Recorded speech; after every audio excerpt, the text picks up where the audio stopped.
మంత్రి గారు మనం ఉండే చోటుకు వచ్చినారు. చిన్న బిడ్డకి పెద్దను వచ్చినారంటే పెద్ద బిడ్డ పెట్టుకొని చిన్న బిడ్డకి ఎవరైనా ట్రైనింగ్ చేస్తారా? ఒకవేళ వాడెవరో బుద్ధిలో చెప్తే నీకు తెలివి ఉన్నదా? ఇద్దరు కూతున్నారు పెద్ద బిడ్డకి అయిపోయినారు మరి చేస్తారండి వాడు చెప్తారు చిన్న కూతురికి కోడుకోమలేదా?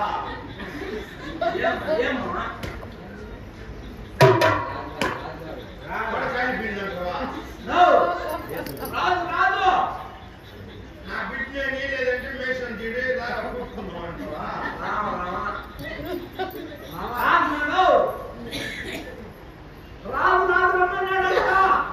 ఎప్పుడు చచ్చిపోయినాడా? నువ్వు చచ్చిపోయేదాకా ఏం చేస్తాడా?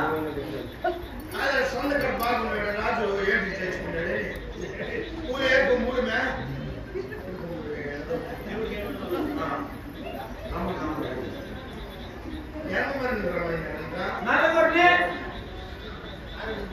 నలుగురు రమ్మన్నాడంటే నాకు అప్పుడే అర్థమైపోయాడు.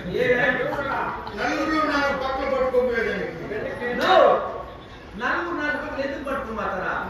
నలుగురు పట్టుకుంటారు. ఈ మాట విన్నాడు అనుకో నిన్ను నాలుగు పోసేస్తాడు. ఏమో పడింది నలుగురు రమ్మన్నాడంటే పాడెత్తుకోలేదంటే చెప్పాను. నిన్న 4 నూనె ఇస్తాడు ఒక రోజుకు. 4 నూరులు కదనా మనం నలుగురిని రమ్మని చెప్పుకున్నాడు. ఏం పని మనకు తెలియదు కదా. బాగున్నాడు సొంతక్కడ బాగా కూర్చొని ఏమై కూర్చుంటావా?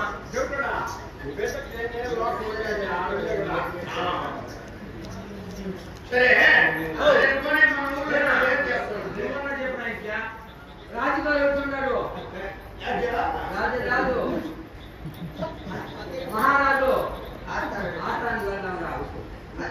ఏం అర్థమే కదా మహారాజు మన ఊళ్ళో ఉన్నాం కదా. మన ఊర్లో జరిగిన పని మీకు తెలియదా? ఏం జరిగిందా?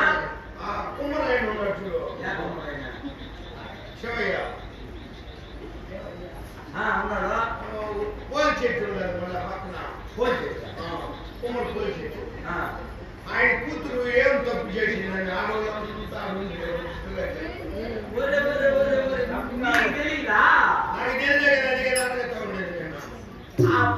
కూతురు వయసుకు వచ్చింది. వయసులో ఉండే బిడ్డ ముసింది కదా బిడ్డ. ఏమి మంచి చెడ్డ కూడా తెలుసా? ఆ బిడ్డ ఒక్కల మెట్లు దాటింది. రోజుకు 2 తలకు పోతుంది వస్తుంది. ఎక్కడికి? ఒక్కల మెట్లు దాటింది. ఆ బిడ్డ పుష్పవతి అయింది. పూలు ఇప్పుడే ఎత్తుకోమని వయసులో ఉండే బిడ్డ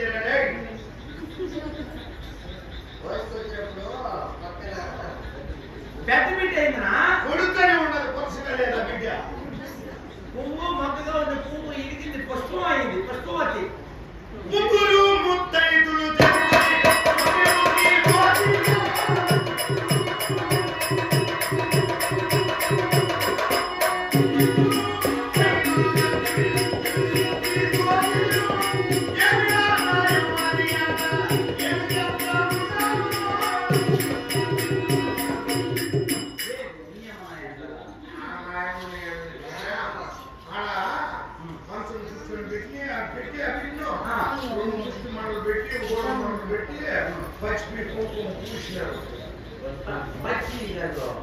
పసుపు కుంకుమ పుష్పవతి అయింది కదా కాబట్టి చేయవలసిన సాయం చేస్తారు. అంటే నా పిల్లలకి చేయలేదా? నీ పెళ్ళం నీ ఎడని ఎప్పుడో చేసినారు. వయసుకు వచ్చినప్పుడు చేసుకుంటారా? ఇప్పుడు ఈ మీడియా మాదిరిగా నన్ను పిలిచినారు కదా. నా పిల్లలు మా మాదిరి కూర్చున్నప్పుడు నన్ను పిలుచున్నారు కదా. అమాయకత్వం ఏనా నీ పెళ్లి లేనప్పుడు నీ పిల్లలకి వయసు అంతా 20 ఏళ్ళు. ఆయన 10 ఏళ్ళకి వయసుకు వచ్చింది. ఆయా నీ తెలుగు తెలియదు మొత్తం. సరే ఇప్పుడు రాజకీయ దగ్గర పోవాలంటావా?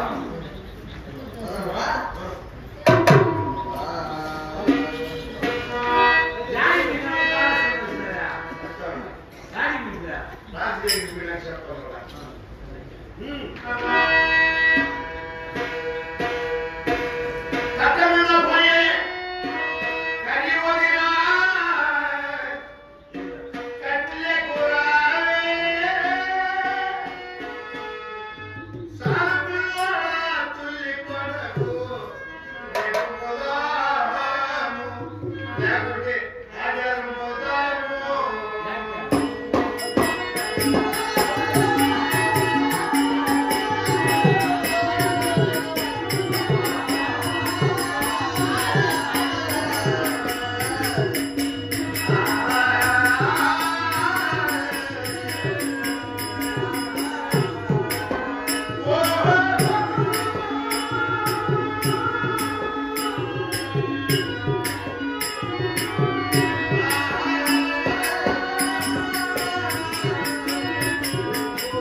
Thank you.